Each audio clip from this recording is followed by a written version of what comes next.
just walk in the path you have laid down for us. We know it will be rough. We know it will be challenging because we're working with human beings.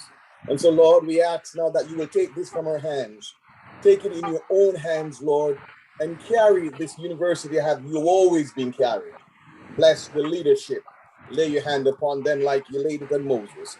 And Lord, as we cross this ford in Jordan into the future, we pray that your Holy Spirit will continue to lead and to guide us. Bless each participant this morning. May we come knowing that it's not about us, it's all about you. And at the end, may we be careful to grant to you all the praise, the honor, and the glory. In Jesus' name I pray. Amen. Amen and amen. Thank you so much, Pastor Frey. And I do believe you feel duly welcomed, whether you are on YouTube or on the Zoom platform or any of the other platforms. Welcome the Northern Caribbean University family of workers, students, and alumni. And for all of you who are joining us on YouTube, who are friends of the university, and who are part of those who meet us well and who will help us chart the course and the path forward. We now move beautifully forward as we welcome all of the chapter presidents or university president, Dr. Lincoln Edwards, the board chairman, our board chairman, and all of the other leaders at the Jamaica Union Conference of Seventh-day Adventists, and our the other parts of our ownership, the Atlantic Caribbean Union Mission. We welcome Everett Brown and all of the team members and Pastor Kerr and his team.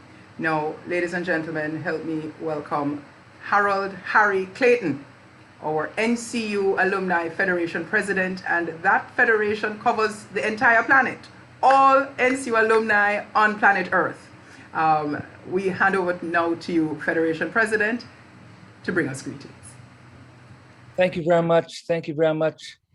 It's a joy to be here. As Trevor shared, it was not too long ago we were up having conversations, and it's just an exciting time. We look forward eagerly to the time when we can be back together face to face. As we're coming out, and this is our last event, major event, the other event will be premiered. We're coming out with a feeling of excitement. We're coming out of a feeling that while we were virtual, we were able to connect with our university in ways that we were never able to do before. We're able to have an amazing team of, an amazing committee coming together. There were young alums that were co-chairing this homecoming. And I tell you, that's very exciting. That's very exciting because we know we see the direction and the direction is looking good. We also saw an increased number of students. This was the first we have seen where we have had a week of events where we have had students sponsoring events. Out of our events, at least 3 days, we had a Students Impact on Tuesday, an amazing alum versus student talent show on Thursday night. We had a current group that we did Friday night, and last night there was USM and the Federation doing this together. We were so excited that we even went beyond what we thought we'd have done. And in addition to the scholarship that we already gave, we gave out approximately $300,000 worth of scholarship last night to students. You see, we're now getting to the time where we must realize we must have opportunities of collaboration. No one unit cannot solve the problems. We are working as a community, and we need to establish that it must be a community to solve these problems. And so we look forward eagerly to the incorporation of the students, the alumni, and the administration, the other stakeholders, including the board, that's vested in the interest of the university. We all have vested interest in the university, and coming together to solve the problems is critical. There's one thing I can say coming out of this weekend. Folks have said this week's event was better than last year's event.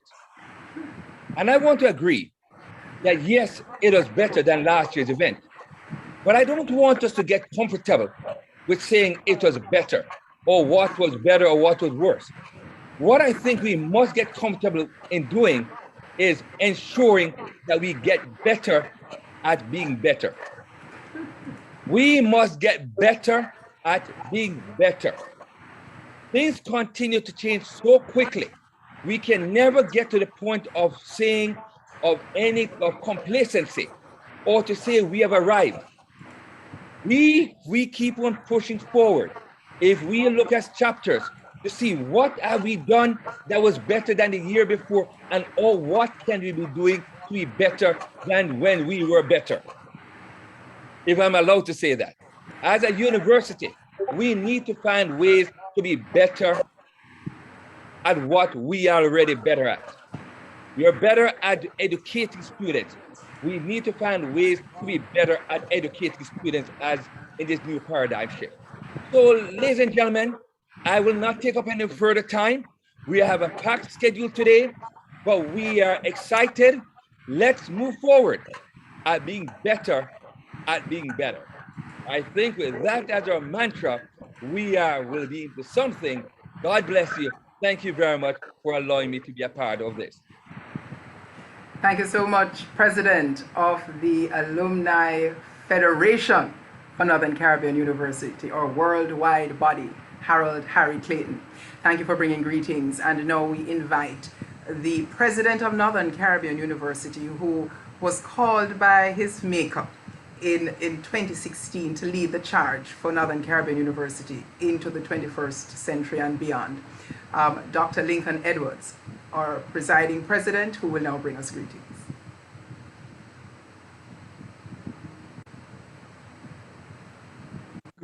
Pleasant good morning, everyone. We are excited to see so many of you joining us today. We have had a week of activities, and how nice it is to have all our alumni engaged with the university. This is what it's all about. You are an important constituency of the university, and the university belongs to you. It's your university. When you were students here, you embraced us, and now we want to continue that love relationship. So we are excited. Welcome again to this event, and we look forward to your input, your questions, your concerns, your ideas, and all the ways in which you can help improve Northern Caribbean University. So participate, take charge, make NCU the best it can ever be, and together we do it all to the honor and glory of God. So again, welcome, and may God bless all of you. Thank you. Thank you so much, President Edwards.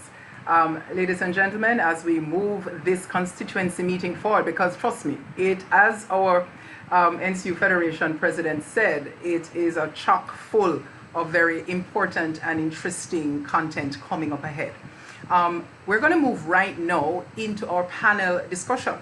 And this panel discussion is going to be led by none other than Dr. Ryan Wiggin, who is the president of the NCU Alumni Association Pacific Coast Chapter. A little about our moderator, Dr. Wiggin, who is going to, after he's introduce the members of the panel, and we will be able to share all of this with you. After that panel conversation, though, we say goodbye to our YouTube audience, and those who are on the Zoom link will continue on the constituency meeting. So we want to welcome this proud alumnus of Northern Caribbean University, who is also an alumnus of La Sierra University in Riverside, California. Handing over now to you, Dr. Ryan Wiggin, to take us through the paces of this panel discussion under the theme, Alumni Knowledge Sharing, Models for Charting the Path Forward. Over to you. Thank you, Ms. Nadine Campbell. Thank you, Mr. Harold Clayton, President of the Federation. Thank you, Dr. Lincoln Edwards, president of Northern Caribbean University, for giving us this opportunity, giving us this platform to give back and to go through the process of change. As Harold said, you know, we're seeking ways to become better and doing those things better that, you know, we're already better at. I'm seeing that, you know, in life, everything that I try to do, everything that I always envision myself doing is to know that and to understand that life is always about moving towards something better. So my guest this morning, I'm going to be very brief in my introductions, because I'm very happy to be serving with members who are not only guests of the panel, but they're also very good friends of mine, friends who I have not had the opportunity to serve within this capacity in a long time. I actually feel like I'm in a old USM meeting, because I see USM officers and I see USM advisors. So I feel very privileged, and I hope you will enjoy this discussion as much as I will enjoy it also. So let me present so the first member I want to introduce to you is Mr. Luigi Allen. Now, Mr. Luigi Allen currently works at Microsoft, and he's a project manager there, and is a very esteemed speaker, I would say. He's looking at me very like, yes, he is. That's why I had to mention it. So Luigi Allen is going to kind of help us out, being on focusing on keeping true to our mission. And we're looking forward to his contributions this morning. He's also, to be more specific, a US retail and CPG customer service account manager. Next guest is Mr. Raynard Allen. He's a senior manager for cross-channel and predictive and prescriptive analytics. I don't quite ever understand what that means, but I know he's doing important things over there at Verizon Wireless, which is another very big company here in the US. And he will be more expert today on the panel that will be more focusing on the technology for resilience and agility. Jamie Pattinger introduced himself earlier, just before we started in the pre-conversations.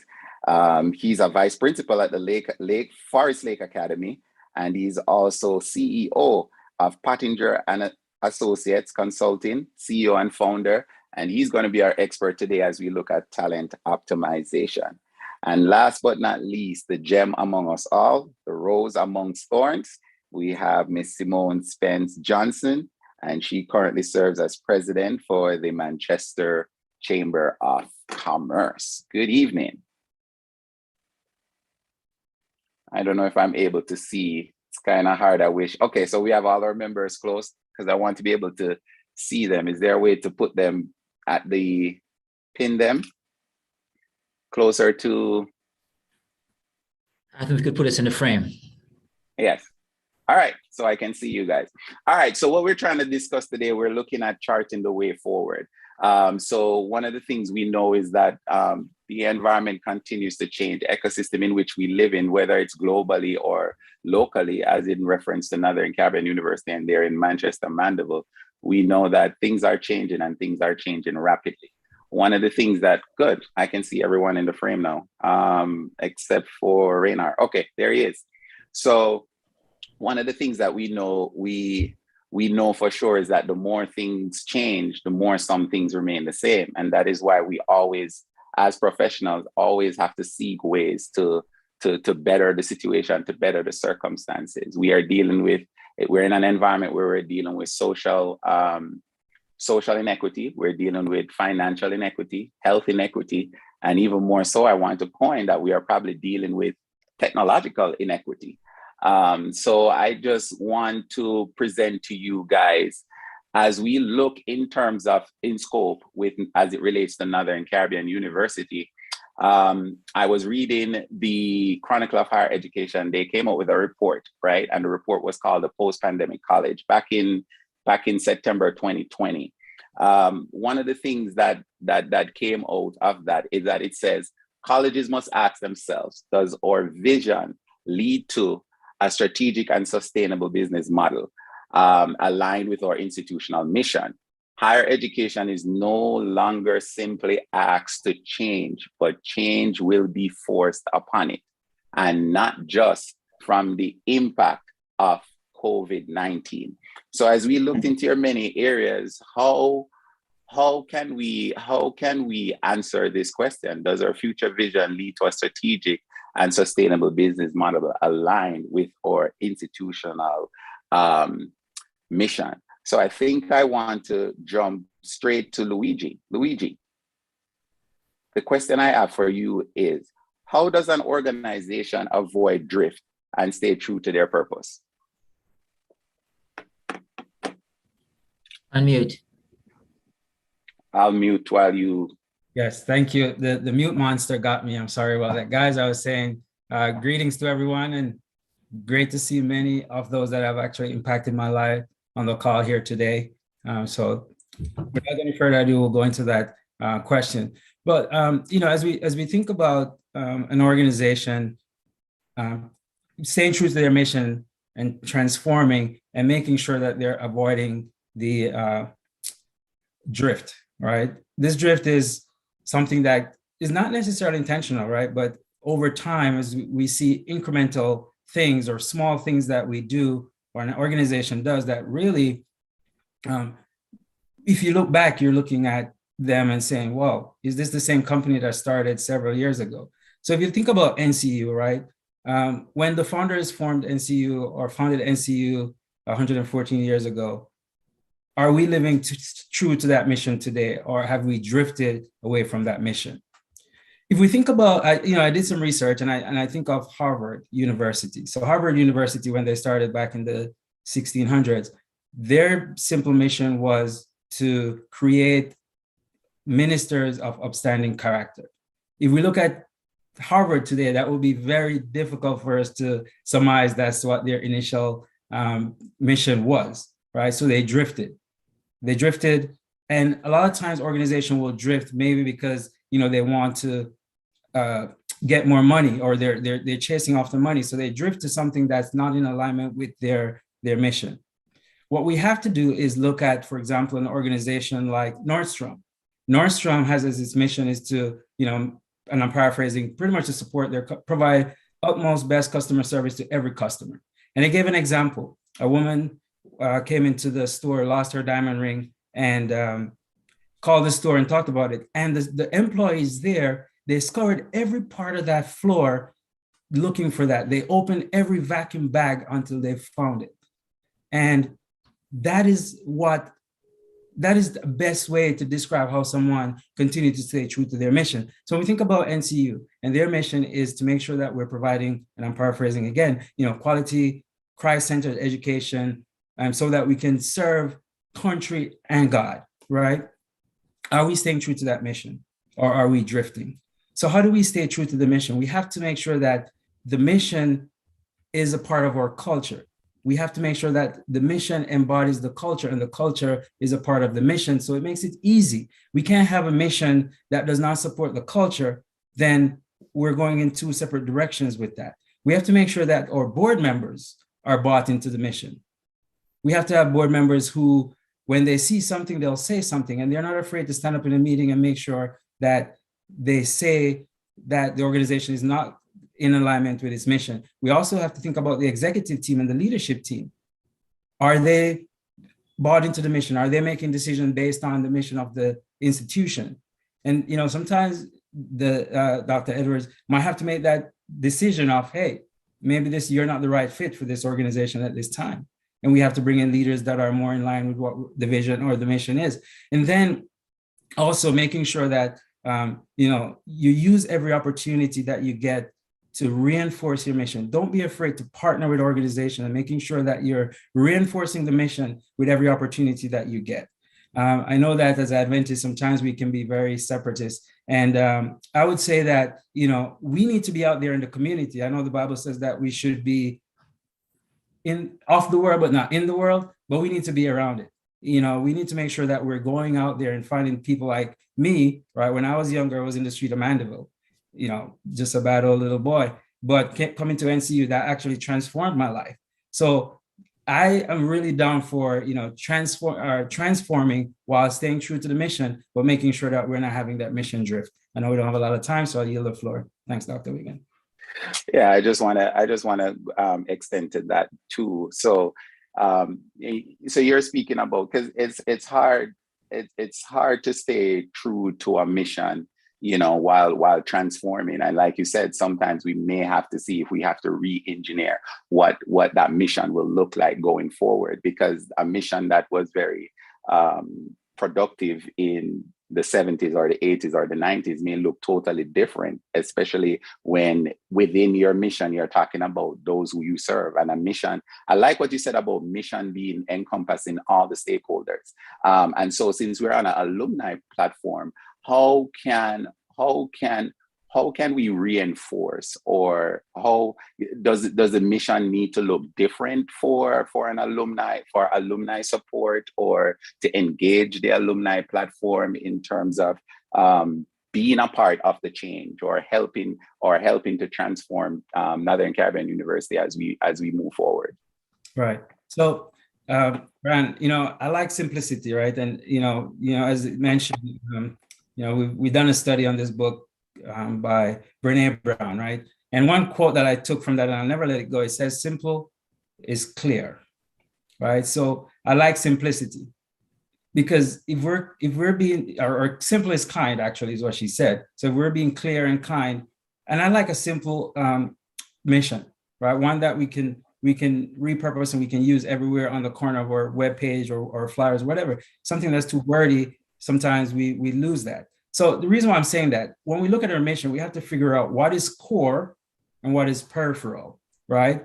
So when we're thinking about transformation, we don't want to transform an organization based on the core principles of the organization, but the peripheral things can always be changed in order to get in order to chart the way forward, using the title of today's lesson. So for me, it's really staying core to figuring out what's core. So as we transform, as I think about my organization, while I was at NCU, it was Raynard, it was Jamie, it was some of my other friends that say, "Hey, one day you're going to work for Microsoft." And I didn't even think that was possible. But 10 years after graduation, I was able to land a job at Microsoft, right? Because of the friends and the relationships that I built. But the core of this is that I love Microsoft, and I've always loved Microsoft, even without knowing their mission. But when I found out, or when I joined Microsoft, the mission actually changed, right? So back in the day, Microsoft's mission was about putting a computer on every desk in every home. And I mean, they were able to do that, right? So no longer need to stick to that mission. But today's mission is empowering every person and every organization and every person on the planet to achieve more, right? And that's catchy. That's something that's doable. So I think as we think about our mission at NCU, what is core, we need to share that with the alumni population to make sure that they can buy into that, or they're still bought into that, right? One of the things that NCU has to do is, or any organization, matter of fact, they have to stay authentic to their mission. So for NCU, we're a Christian-based, spiritual-based organization. That is core, I would think, right? And I still think that is core. So don't try to go out there and do other things that the secular colleges are doing, but it doesn't mean that we can't participate in some events and some activities, to make sure that we're being in the community and reaching souls. Hopefully, I like that. No, well said. And we're not trying to dilute our mission, or we're not trying to dilute our purpose. Sometimes people think that they have to conform to be able to rise, but sometimes you're able to stick to your true mission and be creative in that in that space. Dr. Wiegand, I have one statement that I don't think I have to make this statement. So think about transformation. Microsoft, we know that they're the number one company around the world. Maybe some people say no, but they are on the stock market. They're the $1 trillion number one. Today. Yeah, they're $1 trillion. Number one market cap. Number one. Yeah, market exactly. Cap. Yeah, but with Microsoft, right? they're no longer in competition with their competitors. They're in competition, meaning there is there is some type of competition that's happening versus competing, right? Because there are things that on our platform that we or competitors have their technology on our platform. Yes. No, we can't compete anymore. We have to be in cooperation with them in order to move forward. So that's what I would love to say. If nothing else is received today, is that we shouldn't be competing with UE, UTech, etc., but in competition and making sure that our mission will stand out. Will stand out. Nice. And so with that said, I'd like to transition to Simone, because when we talk about the mission and focusing on the core, we, a lot of times in education, I did my research in higher education. One of the things in my research that I discovered is that universities over a time period have challenges with identifying themselves as a business model, right? You find that the more successful universities and colleges are the ones who adapt more to the principle that we are a business, and so when you look at a business, you also, you're looking at your mission, but you're looking at your core in terms of what is the business created? What is the business created to serve? What purpose is it created to serve, and who is it created to serve? And so one of those things that we know that we're in the business of creating professionals, in very specific areas. And so one of those areas that we're looking at is the economy. And what the economy, what the current economic model looks like. What is it there that we need to understand and be able to acknowledge as a university that we need to be enshrined in the ecosystem, the economic ecosystem as it was termed, right? To be able to make sure that we're not irrelevant in terms of, or students are irrelevant when they come outside the walls or come from the beacon, that they do have a place in the economic system. So I want to point this to Simone as we look at, because we know that even as time change, the job equity or financial equity is becoming wider. Persons are struggling to find their place and niche. Sometimes people come out of colleges and they're not able to do the jobs that they've studied for a long time. They have to find new ways to adapt and really just make up their minds that, hey, you know what, I'm just going to have to do this to survive. So what gaps are you seeing, Simone, in terms of where we are currently as an economic space and being able to fill that for us to be able to create sustainability? Thanks for that question, Ryan.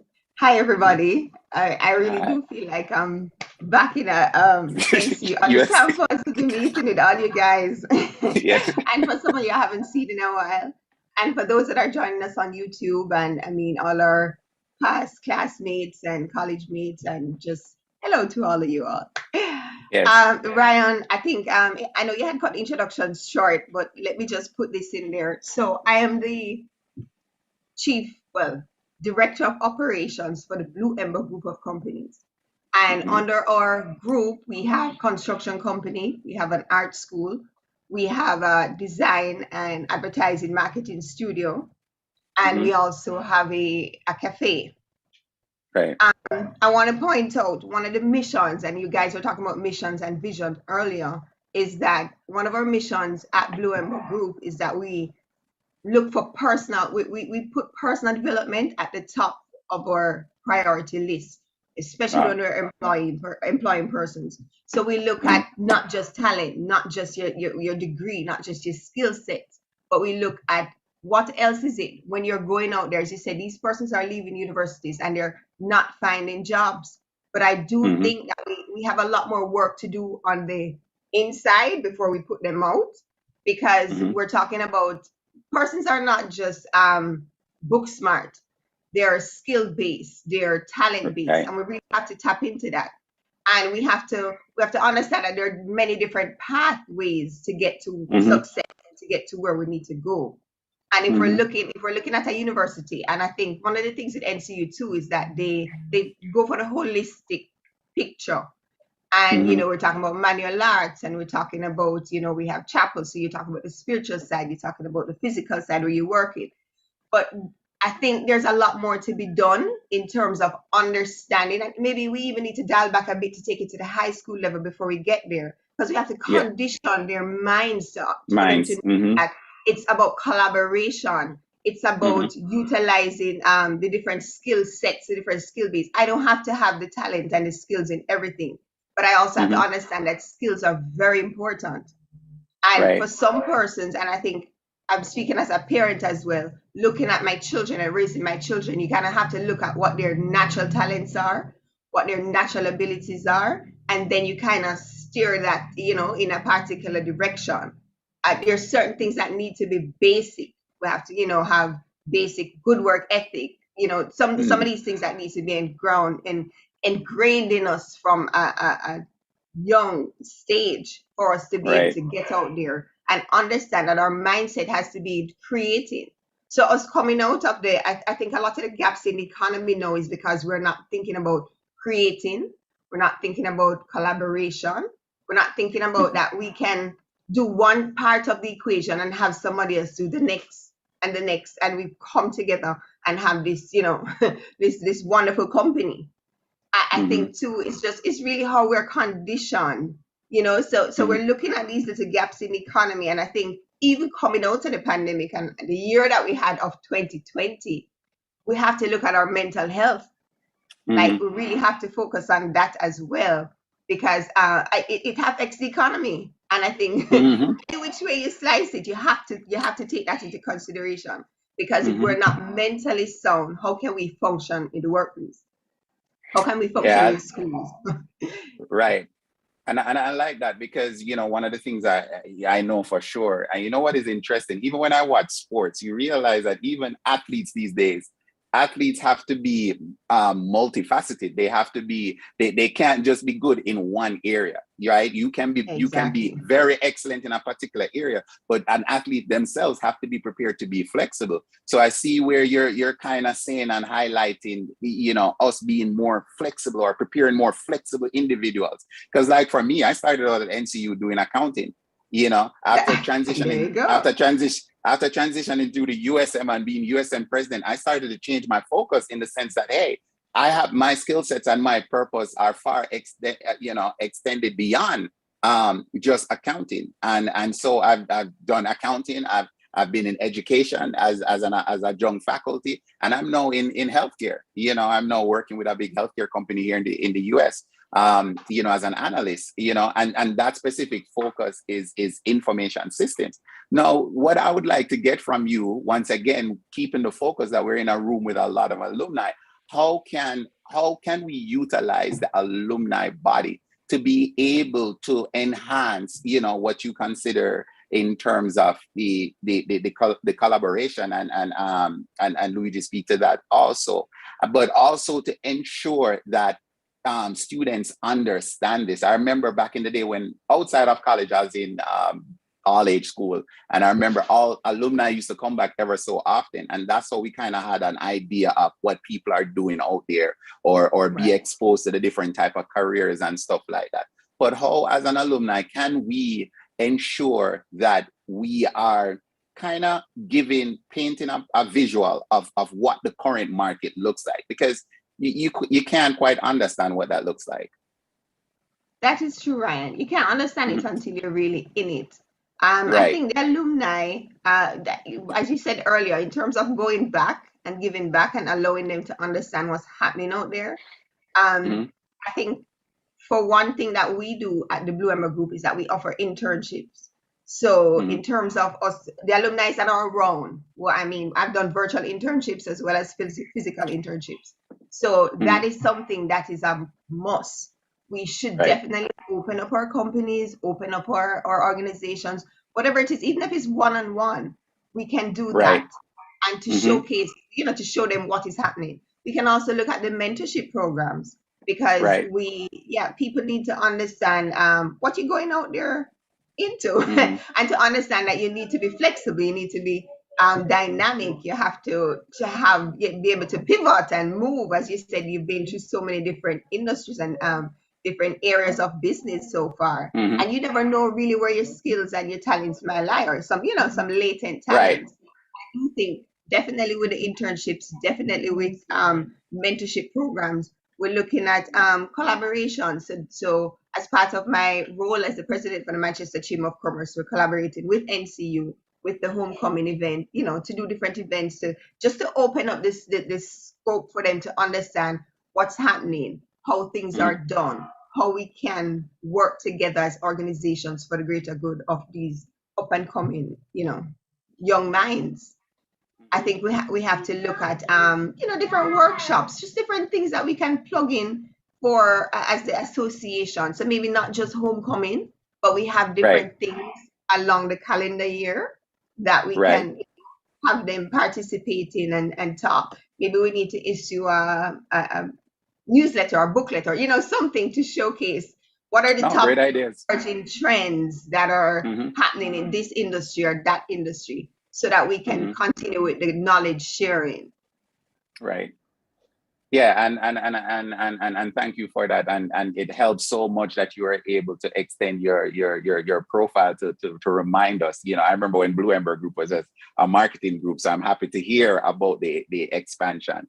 And hopefully in some way, shape, or form, as alumni, we can find ways, in our different spaces to collaborate, and as alumni find ways to, as you said, kind of offer this mentorship or be more involved, where we can expose the general student population to what the different fields are, and the necessity to be flexible in their Right. efforts. Just one more point before you go, Ryan. I mean, in terms Mhm. of the mindset shaping, I think we have Oh. to look at how what it is that we're Mhm. feeding our minds, what is it that we're putting into our bodies, what is it that we're associating with this. I mean, it's a holistic picture.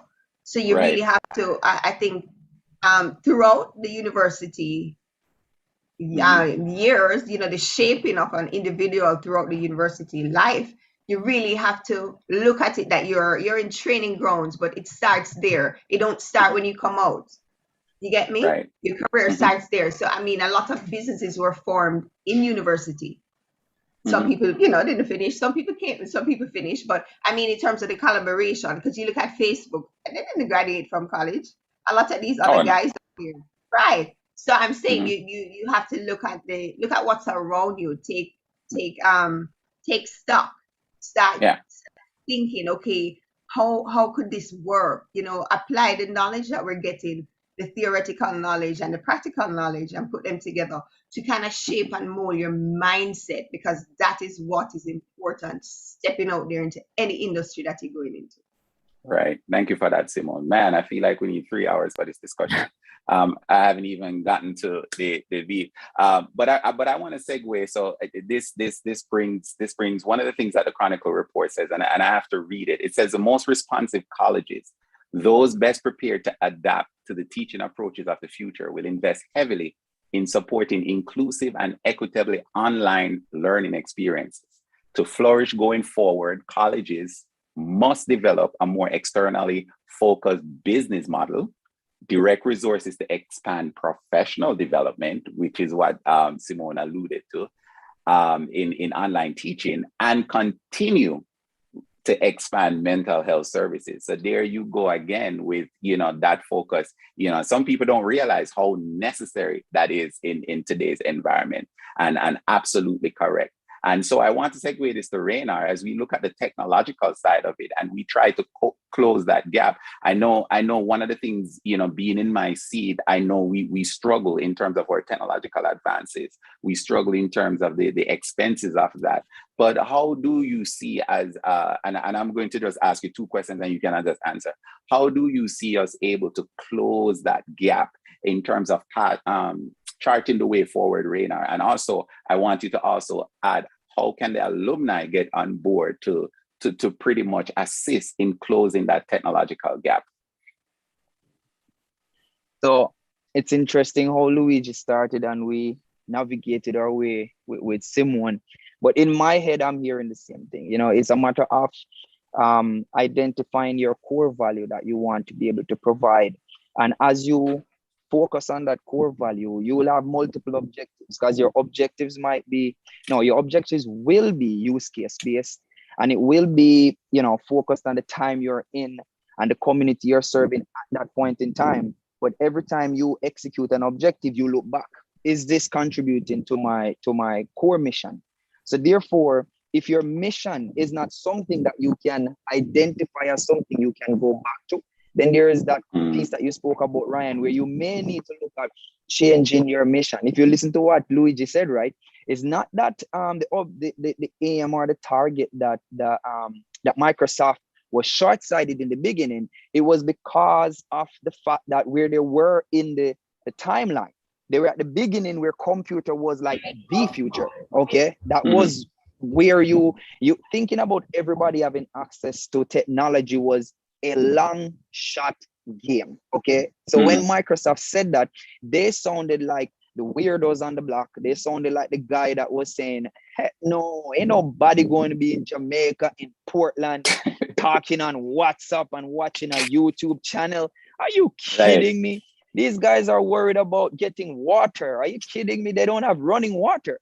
So my point I'm trying to get at, but eventually Luigi said it, that Microsoft changed it to be more broad and more focused on what they wanted to end up with. The satisfaction of making sure that they're showing up for the needs of the people with technology. So now you're coming back to it. So if technology becomes traveling to the moon or flying to Mars or whatever it might become, they are relevant. So changing your mission doesn't mean that you're wishy-washy. It means that you are listening to feedback, right? And so therefore, as Simone said, alluded to, the fact is that as we evolve and we hear folks and we see things happen in times.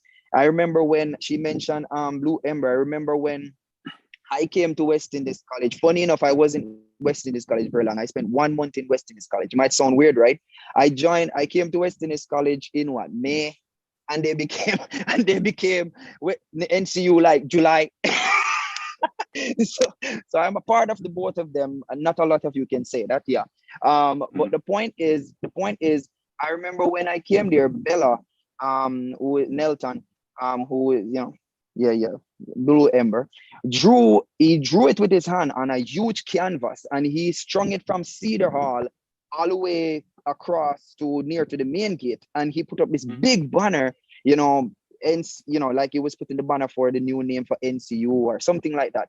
But I remember talking to him about how he went about doing that, and he was like, you know, this is my skill, this is my art. And I then fast forward a few years when the same Nelton and I sat down in the USM office in the gymnatorium learning Photoshop.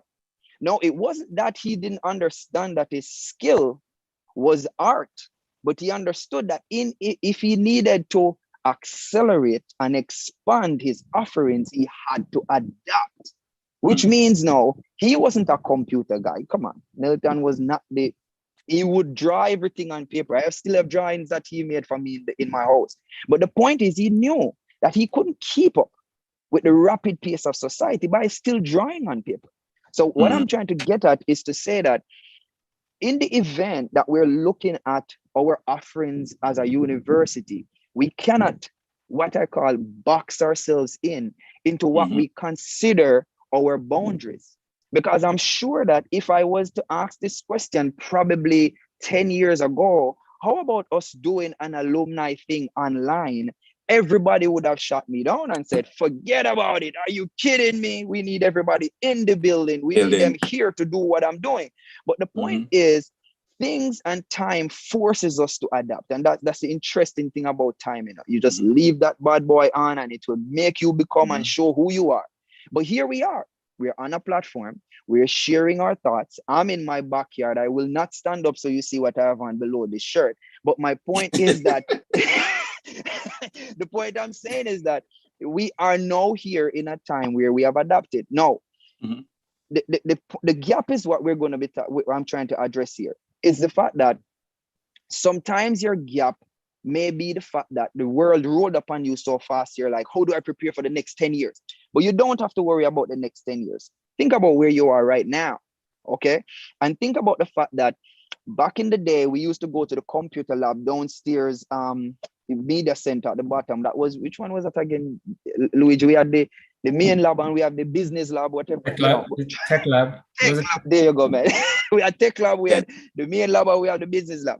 But my point is, we used to hustle for computers to just get to type and print, and the toner would go out and we'd be running behind Mr. Plumber to say, get us the printer, ink, and all of that. But I bet you today that if you talk to those students, they may not have the same problem. They might have a different problem though.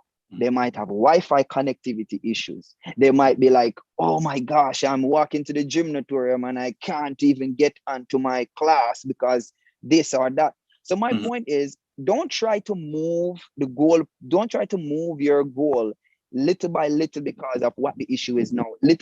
Shoot for the longer term. So therefore, if we know that technology is going to be the baseline for anything we do in the future, what are we doing about making sure we have the right infrastructure to make sure that we can accomplish what's there today and set the baseline for tomorrow, right? So therefore, one of the things that you had sent to me earlier, Ryan, was looking at technology from a resilience and agility perspective, right? And the funny part is that in order for businesses today and the future to thrive and to survive, they have to understand the role technology plays in their existence. Right. You understand? Even the farmer that is farming out there in the fields knows that he has to understand that he has to check on his stock, check on the availability of traffic, check on how things are working through technology. And I think a lot of times what gets us in a little corner is because I think Luigi was trying to allude to it by saying we're separatists. The fact is that we always try to say what we do should look different from the world. But food for thought.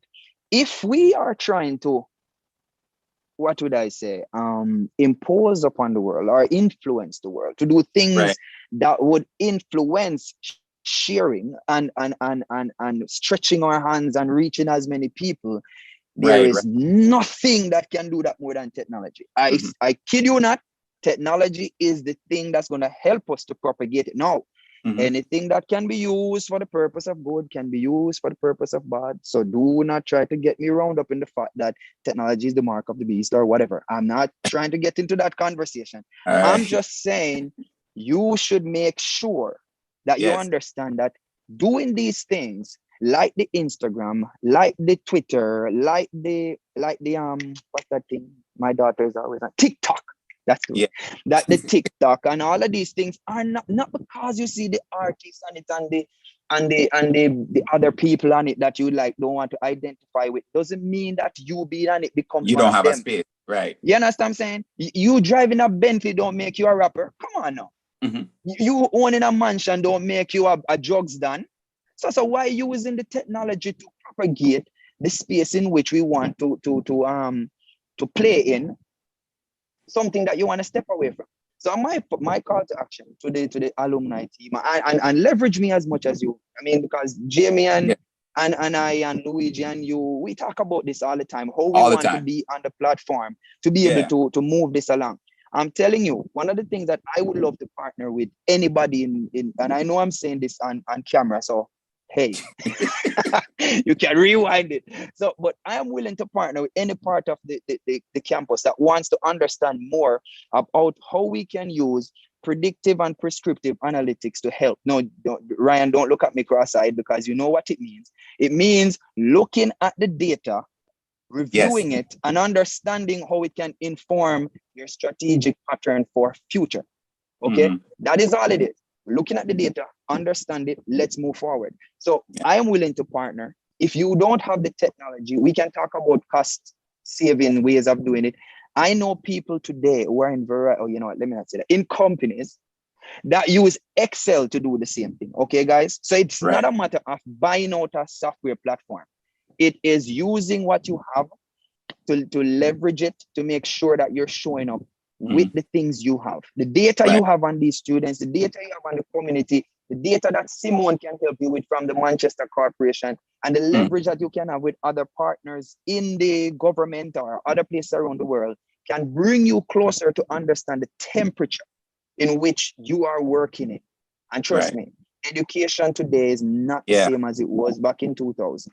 So and I think thank you for that, Rainer. And I think we have established that that change is inevitable. And we've seen that we are already in the future. We're not preparing for the future. We're trying to catch up with the future. Or the intent is to walk as close to the future.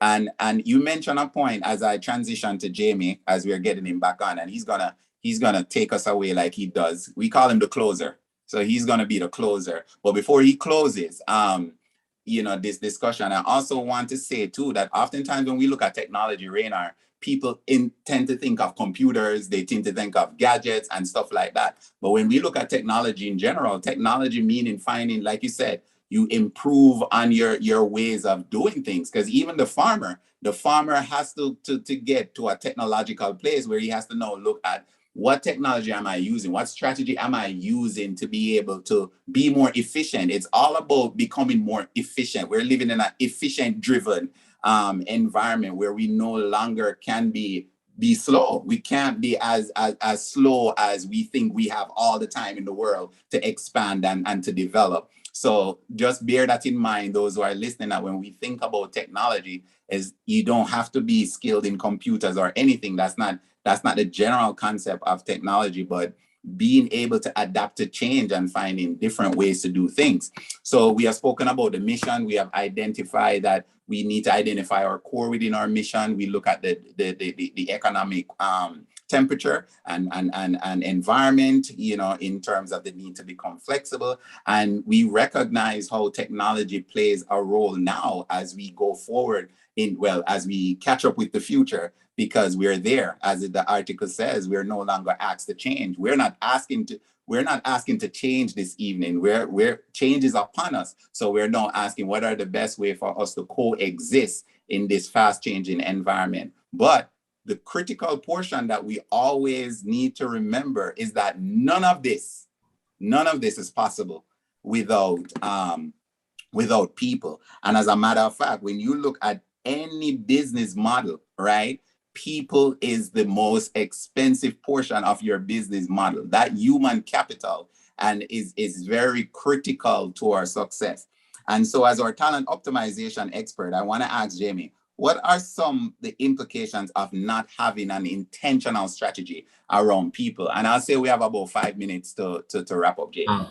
Okay, Dr. Wiggin, thank you very much for the opportunity to share with the team. I want to say Simone, Luigi, and Rainer, you guys really shared some really solid points. You made mention of agility, the willingness to be flexible, also talked about efficiency and preparing people for the job market. But Dr. Wiggin, most companies, what they do, they fail to focus on people. And talent optimization really deals with 4 disciplines, and the 4 disciplines are hiring, inspiring, designing, and diagnosing. And these 4 disciplines serve as a united force that connects company strategy with results. And many times when we're thinking about results and company strategies, we forget that no matter how good the technology that you have is, no matter how good your intentions are, no matter how great your vision is, if you don't have the right people in place, that means nothing. So that's a critical piece that most organizations fail to invest in. And as a result of that Dr. Wiggin, what happens, we fail to retain top talent, and we find the 4 forces of disengagement. And we know that in order for us to be successful as an institution, we have to have people who are willing to give discretionary value. Discretionary value means that people are invested not only in their skill sets, but they're invested in the vision, the mission, and the drive that you have to impact people in giving them the skill sets and the tools that they need to make a difference when the time comes for them to move from Northern Caribbean University and do things elsewhere. So you look at these 4 areas, Dr. Wiggin, the 4 areas are misalignment of jobs. So many times what happens to institution when it comes down to focusing on people, we get tricked by their briefcase and we put them in the wrong position. So we have sloppy hiring and we have poorly defined positioning. And as a result of that, we are trying to fit a square peg in a round hole. And let's think about how difficult that would be to try to make that fit. It's a match that would just not work. And then we have misalignment of management because we do not check in terms of behavioral assessment. We have people who are being managed by others who don't have the skill set to effectively lead them on a place whereby the investors, Pat Lencioni, make mention about trust. And if there's no trust and they're with the wrong people, then people get disengaged, and then they no longer find themselves in a position where they feel like they can contribute to the institution, the organization, or the team. And then you have misalignment in team, not because Simone is skilled or because Luigi is skilled mean that they're the right fit for that given team.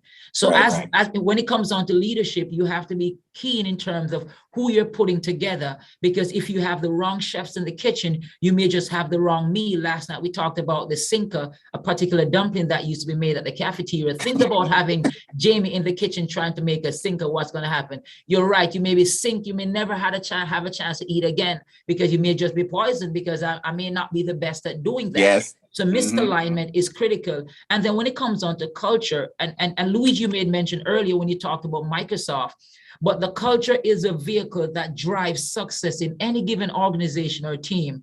And when we think about leadership, leadership is not just about leading an organization. Leadership is leading up, it's leading down, it's leading across, and it's leading yourself. So when you think about leadership from that area, those areas, and when you think about the 4 levels of disengagement, and if you flip those words and use engagement, then you have people who are on the right team, have the right management, are placed in the right fit. So guess what? You will not have to push them to do what needs to happen, but they will feel as if you have invested that energy, that confidence, their latitude is now expanded. So you get more than what you bargained for in terms of having them a part of your organization. And as we think about Northern Caribbean University, Luigi made mention of the vision of the motto of Northern Caribbean University. It is our responsibility to not just have people filling positions, but people who are filling into the role that will take us closer to a vision. When you think about the vision, you ask yourself this question, Ryan, and normally when I'm working with leadership teams and we talk about clarity, I always ask, what is the what is the how, and then the why? Because many times we know what we need, but we don't know how to get there. So we have the wrong people trying to take us to the right place. And not because you're on the right highway mean that you're heading in the right direction. And for organizations that fail to do that, guess what happened? In a matter of time, they get relegated into antiquity, because we're doing the same old thing. It feels good. We're doing bootstrapping. And then at the end of it, we're not getting the results that we need. And then we have people are now disengaged because they're not a part of what they think they signed up for. So when it comes on to engagement, that is critical for us to do in order for us to move things forward. And just remember this, Simone, you said it right. I remember when Bella was drawing that blue ember sign, and I liked it. You know, Bella was a cool guy. I still remember his number. Cool guy, real cool guy. Bella the best. But when you think about this, fellow panelists, is that if you are not growing, if you're not expanding, it means that you're shrinking.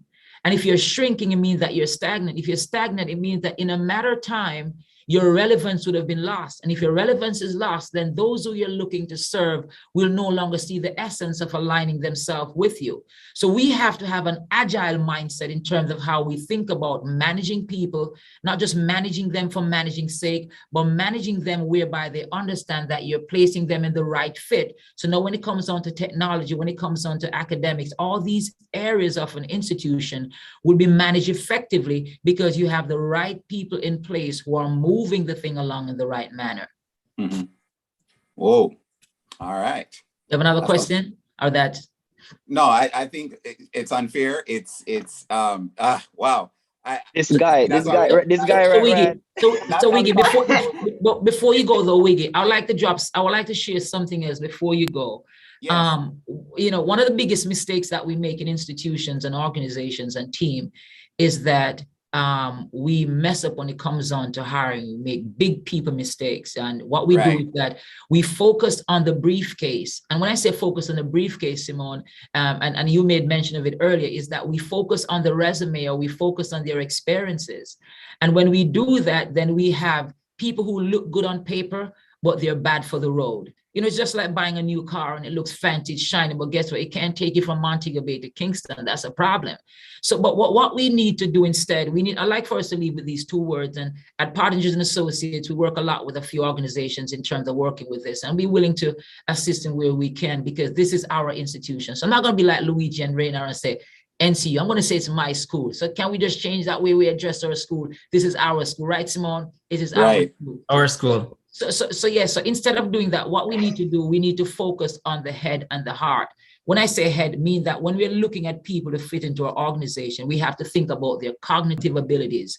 We have to think about their cognitive abilities, because their cognitive abilities will allow us to see exactly the kind of impact, influence that they have, and if they are fit to make the switch, the shift, and the slide and the adaptation that they need to make at times. And then we need to look at the heart.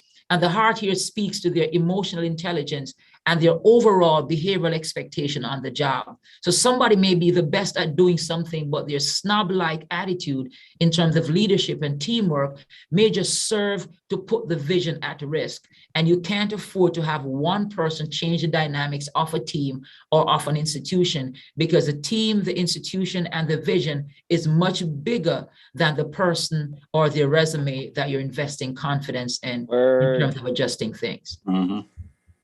Solid. Wow. Solid. So, yeah, so I have to close because they're going to kick me off. That's not I know right, everybody wants more. I know everybody wants more, but everything is based on time.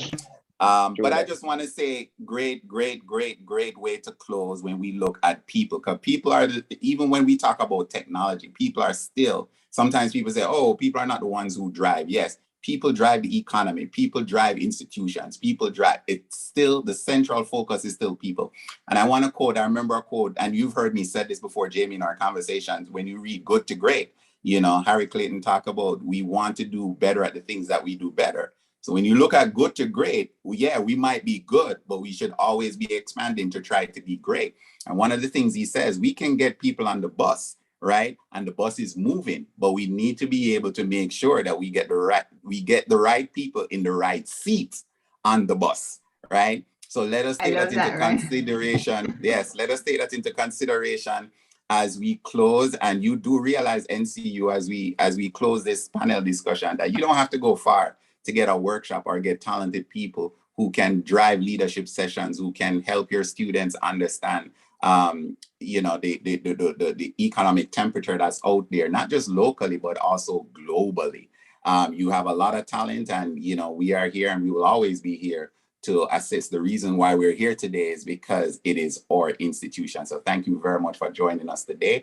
And I appreciate your time, and I appreciate my panelists, my dear friends. It's great to collaborate once again, and we will continue to do so in the near future. Thank you. Thank you so very much, Dr. Ryan Wiggin. Wow, what a panel. My notes have run off my queued book and gone over into other zones. I have been so blessed. I know that all of us who have been on this panel discussion and are in this constituency meeting today are thankful that we came on. I'm going to ask you, therefore, if you look around online, if you look on the YouTube channel, which we're going to say goodbye to our YouTube family at this point in time, and thank you for having stayed with us for the panel discussion. Thank you for having joined us. We're going to ask everyone else who is on the Zoom channel to stay on. And if you're on YouTube and you do have the link for the Zoom session, please switch over, because we have more matters to discuss in this Charting the Path Forward constituency meeting. All of our panelists, we're asking you to not go anywhere. Please stay on, because you are going to be part of the other conversations coming up. Thanks again to Simone Spence Johnson, President of the Manchester Chamber of Commerce, who looked at business and educational ecosystems. We thank our very able moderator who really pulled it all together, Dr. Wiggin, President of the NCU Alumni Association Pacific Coast Chapter. Raynor McFarlane, I remember you well, Verizon Senior Manager, who cross-channel predictive and prescriptive analytics, looking at technology for resilience and agility. We want to thank Mr. Luigi Allen, Microsoft US Retail and CPG Customer Service Success Account Manager, looking at mission and identity. Thank you, Jamie Pattinger. Wow, talent optimization, and you took us out in fine style. We have much to ruminate on and to implement and to look at. So as we shift focus, we say goodbye to our YouTube audience, and we move right now on into our next segment as we get into our breakout session.